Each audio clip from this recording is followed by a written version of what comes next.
Welcome to the True Crime Cafe. I'm Angie. I'm Becky, and you won't believe the case I have for you today. So what you got for me today? Okay, so today's case is called A Shot in the Dark. And the reason I picked it is because a new school year is right around the corner. And I know we have a lot of listeners who are teens and young adults. And I think it's important to have cases that affect them, like their age groups, and not just people our age or older. Did you date a lot in high school? I have not ever really dated a lot. I've always been a relationship person, not just a month here or there, but a longer term relationship. Aside from the person I went to senior prom with, I really did not date a lot. I was boy crazy, but when it came down to it, I was more into book boyfriends. So not a bad Gilbert, thing. Yeah, Gilbert Blythe from Anna Green Gables, It was my very first one. We'll leave it at that. But today's case is about Emma Walker, and she was a cheerleader for the Central High Bobcats. Her friends described her as sassy and said that she put her own sparkle on everything she did. On the outside, she was a super pretty cheerleader, but people who knew her called her sweet, kind, down to earth. She was not superficial at all. You think this cheerleader stereotype, like what we see in Mean Girls, but she wasn't anything like that. Okay. She was an honor roll student. She had plans to be a neonatal nurse, and she volunteered at an animal shelter. Oh, wow. And like a lot of cheerleaders, she was dating a football player. This football player is named Riley. He was 2 years older than she was. Okay. When Emma met Riley, he was dating someone else, and he dumped the other person to date Emma. Now, I can kind of relate to this. When I met my husband, he and I were both dating other people. And from the moment we met, he will not admit to this, but I'm we knew. That's why we dumped other people to be together. I've heard him admit it. Yeah. Once. Under duress. But unlike my sweet husband, Riley did not break things off because he was not just a football player. He was a player. Okay. Players are the worst. The guy I was dating when I met my husband was a player. And now that I have kids who are adults, I do not want them to be a player. I do not want them dating a player. I don't want them being on any side of that equation. Riley was controlling. Okay. In interviews, Emma's friends and family said that things like he would tell her what to wear, who to hang around with. He would spend time at her job while she was working, just for hours, lingering outside her job. According to an article on the Cinemaholic website, he would send her hateful messages when he got mad at her. Okay. He would say things like, "I'll see your name in the obituary." Yeah. Emma's parents did not want her to date Riley, but Emma was stubborn. Duh. Yeah. She eventually broke up with Riley when he went off to college because she saw pictures of Riley online where he was with other females. At this time, Emma, like I said, she's a junior in high school. Riley's a college freshman. Emma's parents grounded her around Halloween, and I couldn't find out what for. I didn't, if it said it anywhere, I just really didn't register. I'm sorry. Can I interrupt one? Yeah, go ahead. What year was this? 2016. Okay. Thank you. Yep. Emma broke up with Riley while she was grounded. Okay. Within a short time, her relationship with her parents improved. Okay. A couple weeks later, around November 18th, Emma was at a friend's house and she started getting texts from an unknown number. And the texts were like, "You need to do what I tell you or someone close to you is going to get hurt." One of the last texts said that Riley was outside. Emma and her friends went outside to find Riley in a ditch. He said he had been kidnapped and left there by his kidnappers. Now, for some reason, these kids never called the police. And this is a common theme. They never call the police. My first thing is dial 911. Riley had a friend who did not really believe that he was kidnapped, but everybody else believed it. So they were like, okay, well, maybe he was kidnapped. Okay, can I just say I'm not believing that Riley was kidnapped? Yeah, Riley's not a good person. I'm just putting it out there.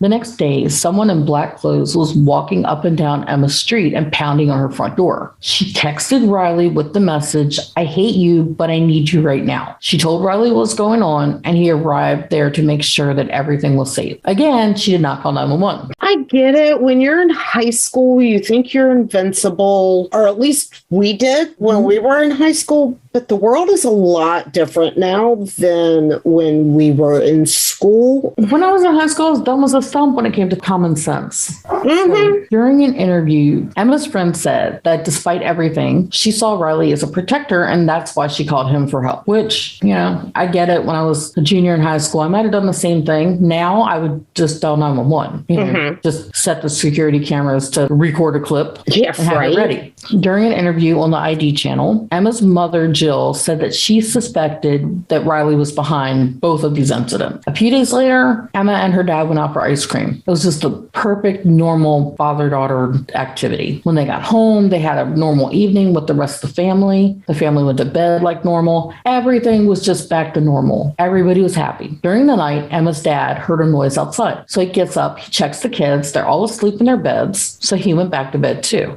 This is like 4:30 in the morning from what one article said. And honestly, if I heard a noise at 4:30 in the morning, I'm going to peek in my kids' bedroom doors. They're asleep. That's it. See, if I hear a noise at 4:30 in the morning, I'm just going to assume it's my husband getting up for work. Yeah. And I wouldn't think twice about it. Right. The next morning, when Emma's mom tried to wake her up for school, Emma did not wake up. So by some instinct, she checked for a pulse. And when there was none, she called 911. Emma's younger brother, Evan, ran into the room when he heard his mom's emotional reaction. Jill later said that she wished Evan would never have had to experience seeing his sister like this. Right. Emma's friends said it didn't seem real. Riley, who was away at college, grieved on social media, even posting their quote unquote Bible verse. So like some couples have songs, they had a Bible verse. So that is kind of sweet. That is kind of sweet. So, do you guys have a song? Honestly, we don't. Really? Yeah, really. So mine and Jimmy's is Smoke Gets in Your Eyes, and it's a breakup song. But, it's served us well for almost 30 years now. So we're keeping it.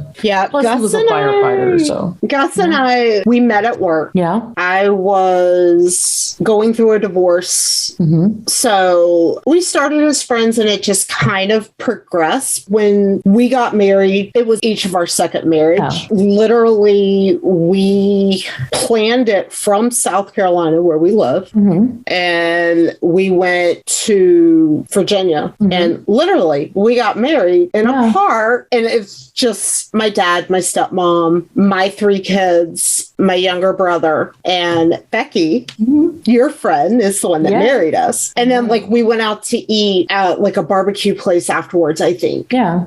My dad took us all out to eat. So it was a beautiful ceremony. I remember because I got to help edit the pictures, and it was just so us. Yes. Just completely laid back. It was like a simple elegance. Just everything just flowed. It was just perfect. Yeah. So we've never had a reception. We've never, we didn't have a song. It's just who we are. Yeah. My dad used to joke that his and my mom's song was, "Hey, you get off my cloud." And so he would say, "Listen, it's our song." And she's like, "It's not. Stop it."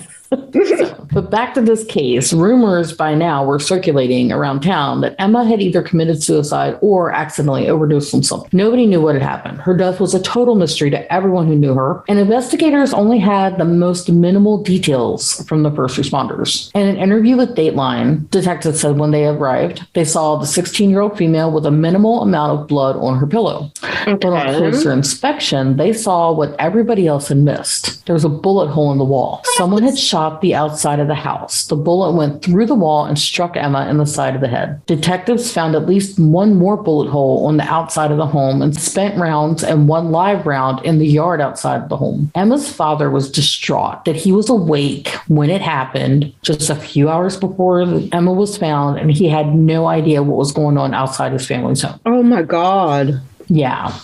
I can't even imagine.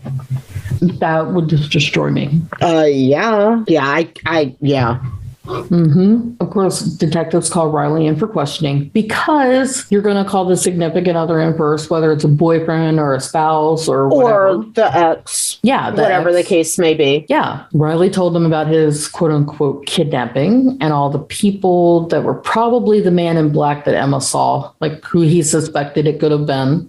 He also told detectives about the night before Emma died when she told him she loved him, but she didn't want anything to do with him in regards to a romantic romantic relationship. So Riley's big defense is, she told me she didn't want me, so of course it couldn't be me. That would, in my opinion, cast more suspicion on him. Yeah. That's all I'm saying. I agree. And I saw an episode about this first, and then I just started reading everything I could find about it. And I watched at least one other episode. When Emma's friends started to look back on the relationship and compared notes, they said Riley was controlling. When Emma went out without Riley, he would blow up her phone. Even Emma's parents said that Riley tried to drive a wedge between Emma and her family so she would spend more time with him than with them. No matter what rules Emma's parents set, Riley would find a way around them so that he could see Emma. Like if they said you're grounded and you can't hang out with Riley, but she had a game she was cheering at, he would go to the football game so he could see her at the game. Okay. Any way that he could circumvent the rules. And when it came to social media posts, Emma's friends looked at them as a way of Riley trying to convince people of his innocence. They said it just did not seem like grief. It seemed more like a defense. And they weren't alone. Detectives did not believe that kidnapping story for 1 minute. And even more, one of Emma's friends said the man in black looked like Riley from his build and the way he walked. Detectives also pointed out that Riley referred to Emma as the girl. Riley said on the night of Emma's murder, he was sitting in his car crying until 4 a.m. The day before Emma was killed, Riley's grandfather reported a gun missing. It was the same caliber of gun that had killed Emma, but Riley said he had no knowledge of it. Gee, imagine that. Right? Convenient. I'm sorry, I am anti-Riley. Yeah, I think we all are anti-Riley. I'm just saying, I'm anti-Riley. No sympathy at all for Riley. No. Despite all of the circumstantial evidence and conspiracy theories, detectives had to let Riley go. They did not have enough to hold him, much less make an arrest. Of course. Nobody was happy with this. Of course. Including the detectives. They were very frustrated. As soon as Riley was released, not like immediately, but soon after, he reached out to his friends Alex and Noah for comfort. He said he was afraid because he did have his grandfather's gun, and he was afraid it would be bad for him if detectives knew because he had lied about it. And he told them, I'm just going to go throw it in the river. Alex and Noah went to the police. I was going to say, please tell me at this point somebody called 911. Yep. Oh, the detectives wired Alex and Noah and gave them a video recording device disguised as a key fob. And the plan was for Alex and Noah to offer to assist Riley with his plan to throw the gun in the river and to alert detectives as soon as they saw the gun. Okay. Riley went over to Noah's house. Police were nearby the whole time. While he was there, Riley said he had never in his life would kill someone he loved as much as he loved Emma. He said he needed to get rid of the gun because he wasn't willing to do 70 years in jail for something he didn't do. So the guys go to Riley's stepfather's house to get the gun, which that's where Riley had stashed it. And the detectives lost the car because the boys made a detour. Oh my God. You want to guess where they went? Please don't tell me they went to like her grave or something. No. Oh, no. This is such a young adult male thing. They went to the arcade, the bar. It's almost that good. Okay. They went for chili cheese fries at the cookout. Oh my goodness. Yep. Ooh, chili cheese fries sound good. Right, on Father's Day, I took Jimmy to Sonic so I could get chili cheese tots. Nice. Yes. I was like, here, honey, don't you want to go to Sonic? And he's like, not really. I'm like, yay, chili cheese tots for Father's Day. But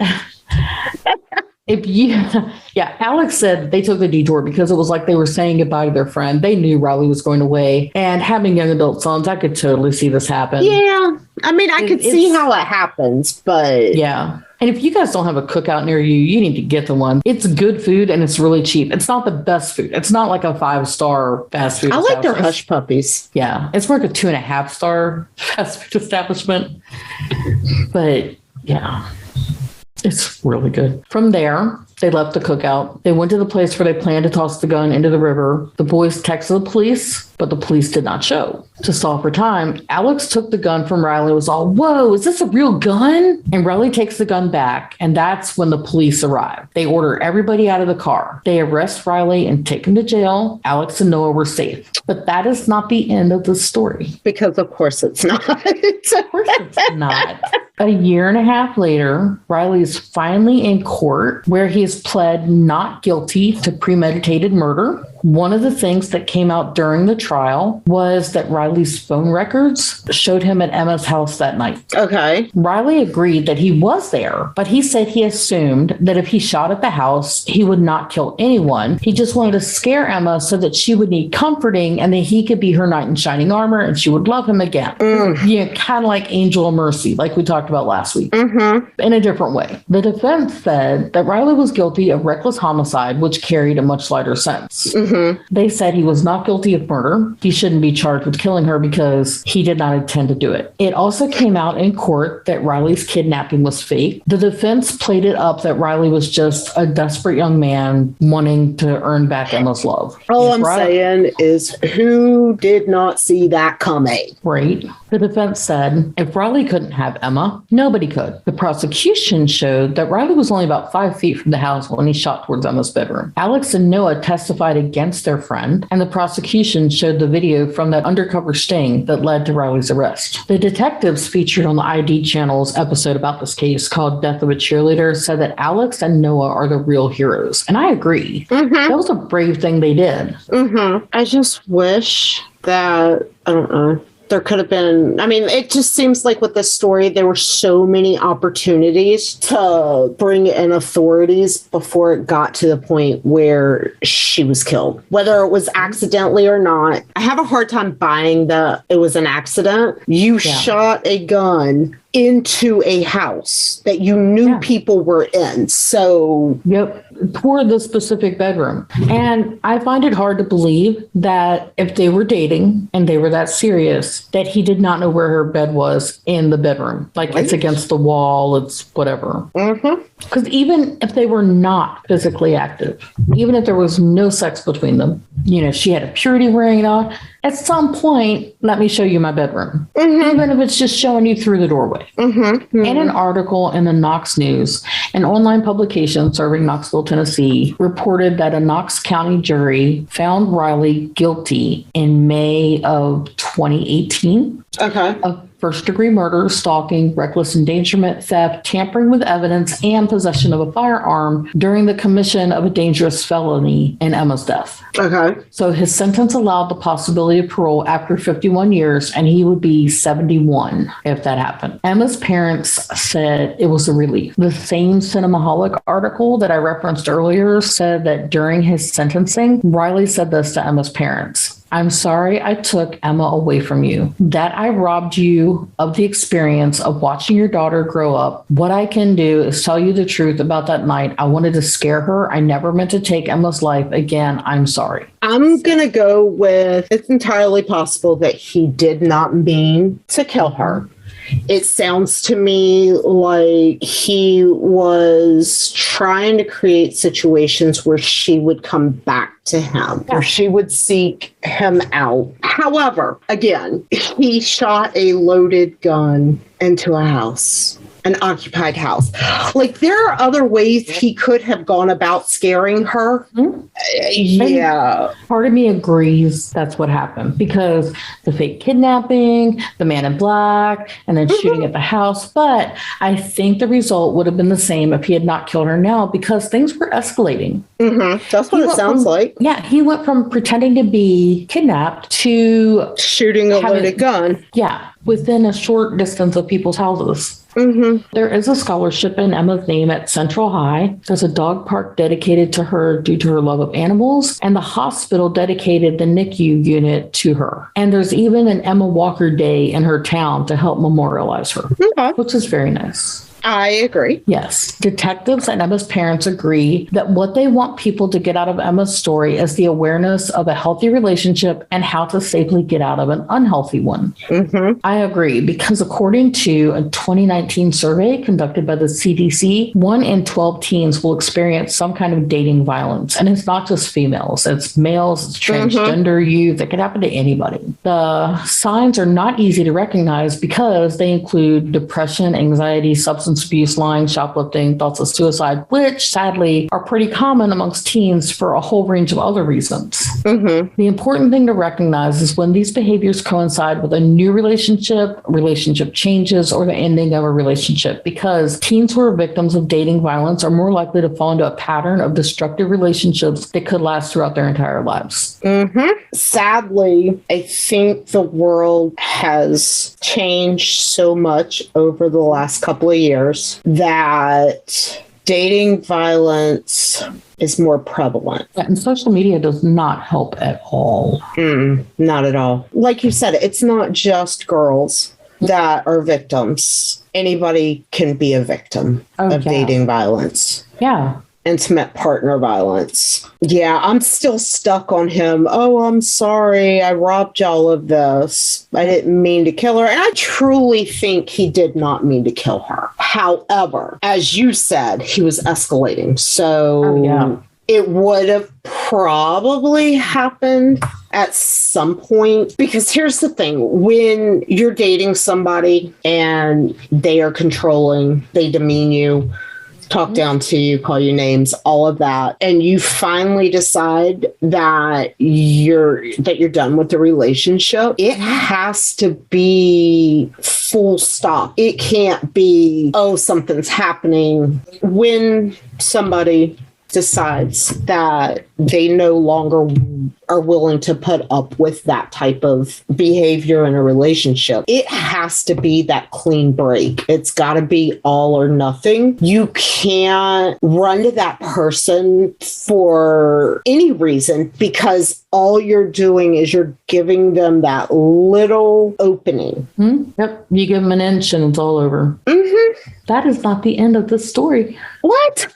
No, right? I've been waiting. I'm like just waiting to spring that on you. I feel like an evil genius. You are. According to an article on the website for ABC affiliate WATE out of Tennessee, Riley has requested an acquittal and, barring that, a new trial based on what he says is insufficient evidence. This just happened in May of last year. What? Yeah. Insufficient evidence. So the article states that in the motion, Riley asked for an acquittal or, in the alternative, a new trial. Among the reasons, the motion lists insufficient evidence to prove guilt beyond a reasonable doubt. And in addition, his motion, followed by his defense attorney, also states that the court erred in denying his objection to coverage, law, and crime. The court erred in denying his motion to sequester the jury. The court erred in permitting Bobby Jones to testify as a forensic expert. The court erred in permitting Jones' recreation and exhibits introduced at trial. The court erred in permitting the introduction of the scene photograph of Emma Walker's head. The court trial erred in overruling Riley's objection to the state's introduction through Detective Merritt of evidence regarding Call of Duty and wall banging. The judge denied the motion on the basis that there was not enough disputable evidence to order a new trial. He also denied the motion for an acquittal, and the lawyers plan to file an appeal. I don't know why he would have, well, I know why they're trying him for murder. He would have objected to them introducing the photo of Emma's head. As someone who's been on the other side of that equation and has sat through a trial for a family member who was brutally murdered, I know firsthand how important those photos are, even though they're really hard for the family to sit there and look at and hear the medical examiner testify and all that. Yeah, without seeing the whole trial, I really can't comment. It sounds to me like in that motion for appeal, it sounds to me like they're just kind of throwing stuff at the wall to see where we'll stick. Yep, exactly. I don't know. So everything was denied and he's back in jail where he belongs. Everything was denied. The judge denied everything. And the lawyers plan to file an appeal. But right now, like, I haven't found anything else. That's the most up-to-date information I've found. Okay.